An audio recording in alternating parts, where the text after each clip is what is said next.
And now let's check in with KRQE News 13 Elizabeth Alvarez for this morning's news headlines. The anchor with the mostest. I wish I could rhyme anchor with the mostest. I was going to say hostess with the mostest. It's Tuesday. Forgive me. There's no wit. Good morning, ladies. Good morning. Happy Tuesday to you. Good morning to you at home. The city of Albuquerque is still looking to hire for an important job that has been vacant for about 6 months.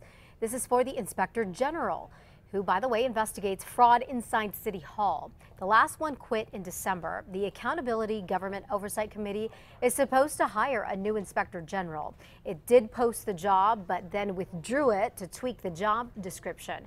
Not only does the Inspector General's office not have a leader, it hasn't turned out any reports recently either. In fact, the last one was from June of last year. That may be a result that you just don't have an IG sort of keeping an eye out and running as much air traffic. It may be fewer complaints. I don't have an answer to why. Now, despite the lack of published reports, the mayor's office insists that claims of fraud, waste, and abuse against city workers are in fact getting checked out. Albuquerque investigators are working on what could be a big lead in the case of a woman who was recently struck by a stray bullet at a church. 74-year-old Merced Estrada was hit in the head by a bullet as she stood in front of San Jose Church on South Broadway on Sunday. About the same time, we're told that less than a mile away, someone fired 3 shots in a drive-by at a duplex on Riverside Drive. Investigators say the bullets are from a 9mm, the same caliber that the bullet was used that hit Estrada. Now, she is still in the hospital but should fully recover. APD and the sheriff's office are working on the case together.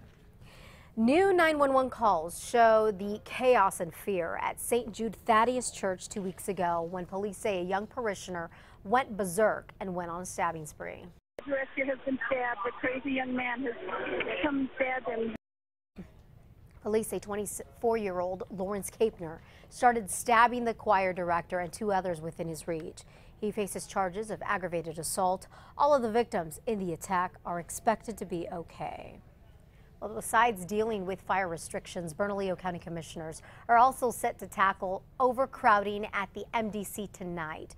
They are set to vote on a plan to spend more than $7 million through July of 2014. That would allow them to send up to 300 inmates to other jails in New Mexico and Texas.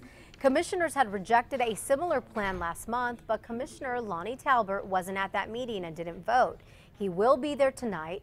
Commissioner Talbert, however, won't tell us how he's going to vote tonight.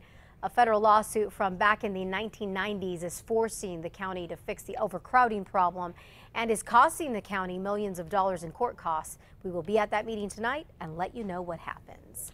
And lastly, lunch will be a little different for some students at 3 New Mexico schools. You see, over the next 2 weeks, Los Lunas High School, Middle School, and Elementary School will be implementing palm scanners.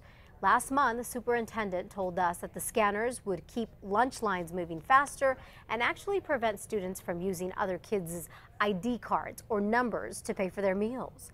Los Lunas would be the first district in the state to use these types of palm scanners for lunch. Kind of interesting there. That wraps it up for your Tuesday morning headlines. Be sure to catch Matt, Kristen, and myself every weekday morning on KRQE News 13 beginning at 4:30. All right, ladies, going to send it back to you. Thanks, Elizabeth. Palm scanners, huh? Very interesting. Yeah. Things are changing. Wow.